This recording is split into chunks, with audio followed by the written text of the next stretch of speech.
Good morning. It's Saturday, February 10th, and there are a lot of interesting things going on in the world. As I combed through my reading this morning, and I came to an article about the Supreme Court and its tough decision about whether or not Donald Trump should be allowed to continue as a candidate. Now, the Supreme Court is very eager to get rid of this difficult Trump question, but it really doesn't know how. It is being faced with a situation that has not ever occurred in our country, where a potential presidential candidate has participated in an insurrection. Now, I don't think that there's anybody out there that really disagrees with the fact that Donald Trump contributed to the insurrection on January 6th. Because as the leader of the country, he spent hours watching the insurrection take place, but he didn't step forward to stop it, which was his duty to this country. Just that fact alone should disqualify him from being on the ballot. I think there are many people that know it's true. We all watched it, and we all watched it with a different viewpoint. There are many who are happy that he did what he was doing, that he was cheering the rioters on, because I am sure that 50% of this country was very unhappy with the fact that Biden had won the election. But in any event, whichever way you think that you were thinking, I personally think that Donald Trump should not be allowed to run again. But there are many who think he should be allowed to run again because whatever he did wasn't so terrible and he wasn't acting as an insurrectionist. Because he honestly believes that there was fraud in the election, in the 2020 election. But we all know that's his fantasy. That's his way of coping with the fact that he lost. Because in his mind, he can never lose.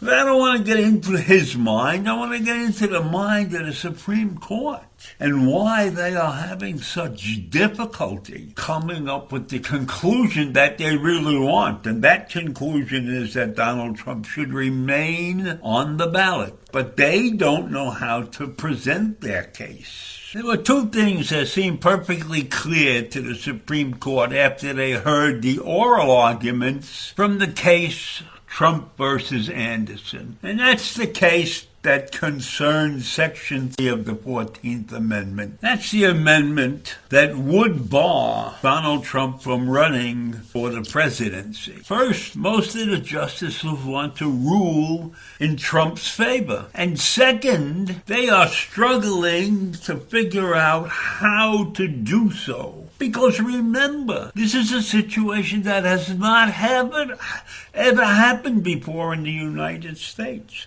This amendment had been on the books since the Civil War. That's over 150 years, and we have never had a case. So now you have 9 justices who are in a quandary on exactly how they have to present their findings to the public. No simple matter. And I can tell you right now, no matter who or what or how they tell it, 50% or 60% or 70% of this country will not be happy with their decision. There's no question about that in my mind.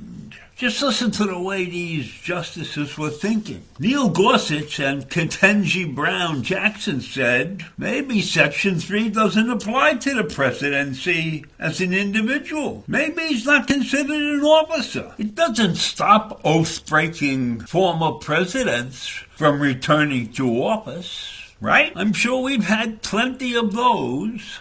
And then we've got Justice Sam Alito, who thought the 14th Amendment prohibits insurrectionists from holding office, but not from running for office. So I guess he's thinking that you can be an insurrectionist, you can run for office. Once you get into office, you can't stay there. What's the point of letting him run? Now, Justice Brett Kavanaugh had a good idea. His idea was that the amendment doesn't allow states to disqualify candidates for federal office without first getting Congress to give the go-ahead. Well, that would be a great idea, because if you had just a handful of states that were allowed to do this, they could affect elections all over the place. States wouldn't allow presidential candidates on their ballots. Imagine that. So sections of the country could just wipe the state clean of certain presidential candidates. How do you think that would go over with the general public? That would be a form of insanity. No, we need to have a solution that includes all 50 states, and I guess some of the islands that are allowed to vote also. Now, Chief Justice Roberts and Justice Elena Kagan were smart enough to recognize that it would be inappropriate about allowing individual states to make decisions that could potentially determine a national election. National elections are national elections. All states have the same candidates, and that's it. And I do know that there are some people who just run in one or two states, and I don't know that that makes any sense at all. So when you listen to the statements of the justices, you know that they're dancing around these questions. They're dancing around the main point. And I don't understand why they're confused about that entire thing. So we have a Supreme Court that is wrestling with the question whether the 14th Amendment prohibits Trump from a second presidential term because of his role in encouraging his followers to violently attack the U.S. Capitol in order to illegally hold on to power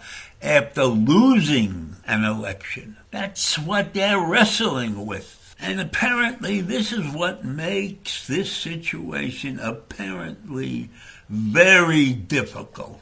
Was the event that took place on January 6th really an insurrection? There are some people that think it was shameful and criminal and violent, but it didn't reach the level of being an insurrection. So if we, as a nation, have a Supreme Court that can't figure out when we have an insurrection, what qualifies as an insurrection, that is a terrible situation. There are many people that will look at that and maybe they say it's a riot. Maybe they claim it's a little something like this or something like that.